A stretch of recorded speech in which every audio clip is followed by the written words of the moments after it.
새해가 되면은 아니면은 뭔가를 이렇게 새로 시작할 때면은 새술은 새부대 이런 말을 많이 합니다. 이게 단순히 뭔가를 뭐 새롭게 시작을 하자 이런 격언 수준의 말씀이 아니고요. 훨씬 더 깊은 어쩌면 기독교 진리에 대한 생각을 뒤흔들 수 있는 그러한 이 메시지가 담겨 있는 그러한 본문입니다. 저는 이 성경을 읽을 때면은 늘 그 맥락을 강조를 합니다. 이 말씀 또한 이 맥락을 살펴보자면은 금식에 대한 이야기를 하다가 나온 이야기임을 쉽게 알 수 있습니다. 일단 예수님 당시의 종교 지도자들, 바리새인이라든지 서기관들, 이 사람들이 예수님께 이 금식 문제에 대해서 따졌단 말입니다. 같은 본문을 다루고 있는 이 마태복음 9장을 보면은요, 거기에는 이 바리새인 서기관뿐만이 아니라 심지어는 세례 요한의 제자들까지도 예수님께 와서 이 따지듯이 묻습니다. 아니 다른 사람들은 다 금식을 하는데 왜 당신의 제자들은 이 먹고 마시기만 합니까? 묻는 모습을 발견할 수 있어요. 금식이 뭐 그리 대단한 문제이길래 난리들인가 이렇게 생각할 수도 있겠지만은 사실 이 금식에 대한 문제, 이 질문은 이 당시 유대 사회의 아주 중요한 가치관, 율법을 지키고 또 금식을 하는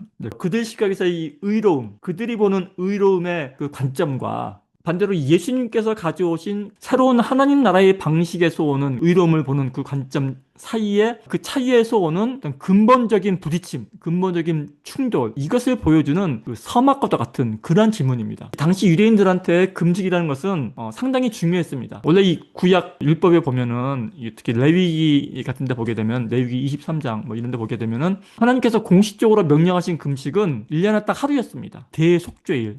그리고 이 금식을 명령하신 그 이유 또한 명백합니다. 그러니까 그런 뜻이 있는 거죠. 하나님, 저는 밖에서 제 몸으로 들어오는 그런 에너지를 딱 끊게 되면은 제 힘으로는 에너지를 만들어낼 수 없는, 제 힘으로는 살 수 없는 그런 죽은 자입니다. 죽은 흙죠. 흙, 아담이 이제 아드마 흙이지 않습니까? 오직 하나님의 은혜만이 저를 살리십니다. 이렇게 고백하는 일종의 자기 부인의 표현이 이 금식이었다라는 말씀입니다. 그런 이 금식의 이 뜻이 이 예수님 시대에는 그 상황이 많이 달라졌습니다. 이 바리새인들은 율법에도 없는 금식을 일주일에 2번씩이나 하고 있었습니다. 나는 이렇게 힘든 금식을 일주일에 2번씩이나 하고 있는 정말 특별하고 경건한 사람이야. 이걸 사람들에게 보여주려고 하는 그런 과시욕 같은 그래서 이 금식을 안 하는 사람과 자기를 구별해서 자기 스스로를 높이려는 그러한 수단, 그런 종교심에서 금식을 하는 그런 모습으로 많이 변질되었다는 것입니다. 금식이라는 행위가 자기를 부인하기는커녕 오히려 자기 의를 쌓고 자기의 위상, 자기의 영광을 챙기기 위한 그런 종교적인 행위가 되었다는 말씀입니다. 물론 이 당시에 모든 바리새인이 무조건 잘못되었다, 무조건 나쁘다 이런 말씀은 아닙니다. 금식이라는 행위가 최소한 그 메시아를 맞이하기 위한 어떤 준비, 경건한 행위로서의 그런 금식, 그런 게 필요하다고 생각할 수도 있기 때문입니다. 하지만 결국에는 그런 모습 또한 우리의 어떤 행위로서 뭔가를 이루려고 하는 율법주의적인 사고의 틀 안에 있다는 것은 부인할 수 없는 사실일 것입니다. 이런 어떤 생각 속에서 이 사도 요한의 제자들까지도 예수님께 왜 당신의 제자들은 금식을 안 하냐 이런 질문을 따지듯이 한 것이 아닐까 그렇게 생각을 해보기도 하는 것입니다. 이런 어떤 도발적인 질문에 예수님께서 하신 그 첫 번째 대답이 그 유명한 그 신랑 비유입니다. 혼인잔치에 손님들이 신랑과 함께 있는데 어찌 금식할 수 있겠느냐. 그 신랑이 바로 나다. 이렇게 말씀하시는 거죠. 그러니까 구약의 모든 율법, 금식을 포함한 모든 율법, 모든 예언이 궁극적으로 가리키고 있는 바. 그러니까 너희들이 그토록 그렇게 기다려왔던 율법을 지켜가며 기다려왔던 그 율법의 완성, 그 실체가 바로 나다. 지금 여기 와 있다. 이런 선언의 말씀이신 거죠. 지금 너희들이 하고 있는 금식을 포함한 모든 율법적인 행위들은 그 율법을 단순히 철저히 지키는데 그 목적이 있는 게 아니라 그 율법이라는 것은 결국은 그리스도, 그죠? 그리스도 메시아, 그리스도께로 우리를 인도하는 하나의 과정. 사도 바울의 그 말을 빌리자면은 그 몽학 선생이라고 그러죠. 몽학 선생, 가정교사. 우리가 죄인이라는 것을 깨닫게 하는 그런 몽학 선생, 이 안내자의 역할을 할 뿐, 우리를 진정 구원할 능력은 없다라는 것. 율법이라는 것이, 금식이라는 것이 그저 그림자 역할, 이 안내자 역할을 하는 것이 율법이자 곧 금식. 이라는 것을 분명히 하신 거죠. 그런데 그토록 기다려왔던 그 신랑이 이제 와 있으니, 도착했으니 그 신랑과 함께 기쁨의 잔치를 벌여야지 뭘 또 금식을 하며 또 누굴 기다리느냐 이 바보들아 하는 그런 어떤 권면 내지는 꾸짖음의 말씀이 지금 이 비유 속에 숨어 있는 것입니다. 그러니까 지금 예수님께서는 비유 말씀으로 조분조분 말씀하시고 있는 것 같지만 사실 이런 내용이 엄청난 선언을 하고 계신 것이라고 볼 수 있는 거죠. 그리고 이 예수님께서는 이 신랑 비유에 이어서 곧바로 그 새 포도주 비유, 정확히는 새 옷과 새 포도주 이 비유 말씀을 하시는 겁니다. 그러니까 낡은 옷에 새 천조각을 대지 않는다. 그죠? 헌옷에 새 천조각을 붙여서 꼬매지 않는다. 그리고 또 낡은 가죽 부대에 새 포도주를 넣지 않는다. 그러니까 여기서 뭐 새 천조각이라든지 뭐 새 포도주. 그러니까 이게 뜻하는 바는 뭐냐면요. 바로 신랑 되신 예수님, 신랑 되신 예수 그리스도를 통해서 주어지는 이 하나님 나라의 새로운 질서를 말합니다. 은혜의 복음을 상징하는 거죠. 반대로 낡은 옷과 그 낡은 가죽 부대가 뜻하는 것은 뭘까요? 그것은 그 이전 시대의 질서, 그 뭐 율법 체계죠. 율법이 완성되기까지 메시아가 오기까지 우리가 기다리면서 지켜야 되는 율법 체계, 아니면 좀 더 구체적으로는 그 율법을 지키기 위한 인간의 행위나 노력, 그리고 그런 인간의 행위와 노력에 기반한 그런 종교 시스템, 그런 시스템에 의해서 제도화된 종교, 제도화돼서 딱딱하게 굳어져 버린 그런 어떤 종교의 모습, 이런 걸 의미한다고 볼 수 있습니다. 그래서 사실 예수님의 메시지는 아주 단순하면서도 명확합니다. 예수님께서 가져오신 이 새 것, 이 은혜의 복음은 기존의 낡은 것, 그죠? 낡은 것으로 대변되는 뭐 율법주의라든지 그 인간의 어떤 노력이나 공로 위에 그냥 덧붙여지거나 그냥 슬쩍 섞일 수가 없다라는 말입니다. 만약에라도 이걸 억지로라도 섞으려고 한다면은 그 새 것이 가진 그 생명력, 그 힘 때문에 그 오히려 그 낡은 것이 견디지 못하고 파괴된다. 파괴되고 말 것이다. 그런 말씀이라는 것입니다. 새 천조각을 그 낡은 옷에 덧붙여 꼬매면 어떻게 되겠습니까? 그 새 것이 낡은 것을 잡아당겨서 옷이 더 심하게 찢어지지 않겠습니까?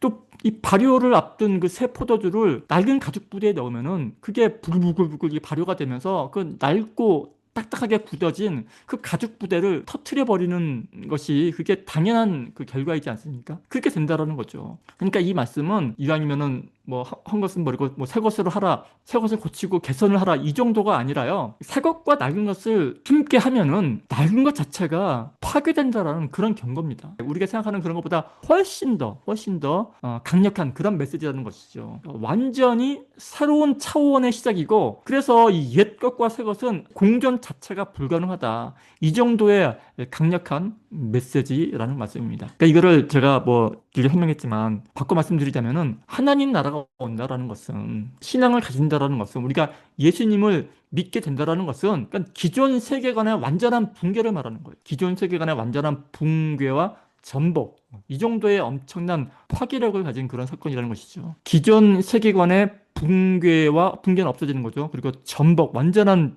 바뀜이죠. 이 말이요, 좀 과격하게 들리실지는 모르겠지만 이 말을 다른 말로 바꾸면 뭔지 아십니까? 그 말이 바로 메타노이아예요. 메타노이아. 기존의 노이아를 메타한다라는 거죠. 그래서 그게 회개입니다. 사실 회개란 그런 겁니다. 또 반성하고 이전을 좀 내가 했던 일을 뉘우치고 반성해서 조금 더, 이게 아니라 기존의 삶에서 완전히 돌이키는 것이 회개지 않습니까? 그런 거라는 겁니다. 나의 가치관의 완전한 전복, 다른 전복 말고요, 완전히 뒤바뀌는 그런 완전한 변화를 말하는 거죠. 근데 그 구절 바로 다음에 예수님께서는 또 한 번 우리의 예상을 뒤엎는 말씀을 하십니다. 뭐라고 말씀하시냐면은, 그러나 너희가 신랑을 빼앗길 때가 이르리니 그날에는 금식할 것이니라, 이런 말씀을 하십니다. 아니, 방금 전까지는 이제 신랑이 왔으니까, 신랑이 와서 잔치 중이니까 이제 금식할 필요가 없다, 이렇게 말씀을 하셨는데, 근데 갑자기 이제는 뭐 신랑을 빼앗길 날이 오고 신랑을 빼앗기면 다시 금식을 해야 된다, 이렇게 말씀하시니 뭔가 앞뒤가 안 맞는 말처럼 들립니다. 그런데 이게 앞뒤가 안 맞는 말이 아니고요. 여기서 예수님께서 말씀하시는 금식이란 그냥 뭐 음식을 먹지 않는, 에너지를 끊는, 죽은 흙으로 돌아가라, 이런 그런 어떤 행위로 돌아가라는 그런 뜻이 아닙니다. 그러니까 여기서 말하는, 그러니까 신랑을 빼앗길 날이 온다라는, 신랑을 빼앗길 날이란 그러니까 다름 아닌 예수님께서 십자가에 죽으시고 부활 승천하신 그 이후의 시대. 그러니까 신랑이신 예수님을 이제는 더 이상 우리 눈으로 직접 볼 수 없는, 예수님이 안 계신 시대, 바꿔 말씀드리면 지금 우리가 살고 있는 시대를 말하고 있는 거예요. 예수님을 눈으로 볼 수 없는, 예수님을 빼앗긴, 그죠? 빼앗긴 지금 우리가 살고 있는 시대를 가리키는 말이라는 거죠. 그러니까 지금 우리가 살고 있는 지금 이 시대에 우리의 삶이 예수님께서 말씀하신 금식해야 되는 날이라는 말씀입니다. 그러니까 우리의 삶, 성도의 이 삶 전체가 바로 금식해야 되는 그러한 시대, 그러한 날을 살고 있는 와중에 있다라는 말씀입니다. 그러면 아니 오늘 제가 아침도 먹은 것 같은데 예수님 말씀에 순종하려면 계속 슬퍼하면서 굶어야 한다라는 건가요? 네, 그런 의미가 아니고요. 여기서의 금식은 배고픔이나 금식 그런 걸 말하는 게 아니라 사실은 절대적인 하나님 의존의 삶을 상징하는 그런 표현입니다. 그러니까 하나님을 의존하는 삶, 바꿔 말하면 자기 부인이죠. 자기 부인의 삶, 자기 부인의 삶의 태도를 말하는 거죠. 이 자기 부인이라는 말은요, 이 기독교 신앙에 있어서 굉장히 중요한 개념입니다. 이제는 그 신랑 대신 예수님이 더 이상 계시지 않는 것 같은 이 세상 속에서 자꾸만 내 힘으로 내 의지로 살아가려는 그 옛사람의 욕망들, 말하자면 신앙심인데 그 옛사람의 욕망들을 그거를 끊임없이 금식시키라는 거죠. 그거를 굶겨 죽이는 그렇게 살아가는 삶의 방식, 그 태도 자체가 바로 예수님께서 말씀하시는 금식이며 자기 부인의 이 삶의 태도라는 것입니다. 구약에도 보게 되면은 이스라엘 백성들이 40년 광야 생활을 할 때 하나님께서 어떤 말씀을 하시냐면은요, 그 신명기 8장에 보면은 하나님께서 이들에게 광야 생활을 하게 하신 것은 그 이유는 그들을 낮추시고 시험하시고 줄이게 하기 위해서 그렇게 하셨다라고 이렇게 설명을 하고 있습니다. 그러니까 줄이게 했다라는 거죠. 굶게 했다라는 겁니다. 근데 실제로 보면 어떻습니까? 실제로 40년 동안 이스라엘 백성들이 굶었습니까? 그렇지 않죠. 오히려 만나와 메추라기로 단 하루도 굶게 하지 않으셨죠. 풍족하게 먹이셨습니다. 그러니까 여기서 말하는 금식은 단순히 배를 굶기는 것이 아니라 그렇게 그 이스라엘 백성들이 자기 힘으로 살려고 바둥거리는 그런 자기의 그 옛 자아를 굶겨 죽이라는 철저한 자기 부인을 하라는 그런 뜻인 것이죠. 그리고 이 구약의 이 말씀을 신약에 와서 예수님께서는 자기 자신이 솔선수범해서 자기의 삶 가운데서 실천하시죠. 모범을 보이십니다. 완벽한 금식의 삶을 사셨습니다. 예수님께서. 예수님의 40일간의 금식과 시험은 단순히 사탄의 유혹을 이겨냈다 이 정도가 아니라 오직 하나님 아버지의 말씀만으로만 사는 그 완벽한 순종. 그러니까 하나님께서 본래 의도하셨던 그 온전한 금식, 그 하나님 의존적인 그 삶을 예수님의 삶을 통해서 완벽하게 살아내신 그 사건이라는 데에 의미가 있다라는 말씀입니다. 그리고 복음이라는 것도, 기쁜 소식이라는 것도 예수님의 순종의 공로를 선물로, 은혜로 그냥 거저 주신다라는 사실이 복음이죠. 신학적으로는 이것을 의의 전가라고 부르거든요. 전가. 그분의 의로움이 우리에게 그대로 전가되었다, 옮겨졌다, 이런 뜻입니다. 그래서 우리는 이미 신약시대를 사는 우리는 이미 그리스도 안에서, 이 안에서라는 말이 참 중요한데, 그리스도 안에서 그분의 완벽한 금식에 이미 참여한 자, 이미 금식한 자, 즉 구원받은 자가 되었다라는 소식이, 그 소식이 바로 복음, 기쁜 소식이란 말씀입니다. 이 말씀과 아울러 우리가 금식하면은 가장 유명한 그 성경 구절이 또 이사야서 58장 구절입니다. 이사야서 58장에서 금식을 어떻게 이야기를 하냐면요, 일단 이런 내용입니다. 하나님께서 유대인들이 그 율법에 따라서 철저하게 금식하는 모습을 보시고, 유대인들의 금식은 보통 안 합니다. 죄를 뒤집어 쓰고 옷을 찢고 이렇게 막 하지 않습니까? 그러니까 하나님께서 유대인들이 그렇게 요란하게 금식을 하는 모습을 보시고서 이렇게 말씀하시는 거예요. 머리를 갈대같이 숙이고 굵은 배와 재를 날리는 거, 어찌 그걸 금식이라 할 수 있겠느냐, 이렇게 말씀하세요. 그런 건 금식이 아니라는 거죠. 그런 형식적인, 그런 정말 보여주기 위한 그런 형식적인 자기 학대 내지는 그런 종교적인 퍼포먼스는 그건 하나님이 원하시는 금식이 아니라는 겁니다.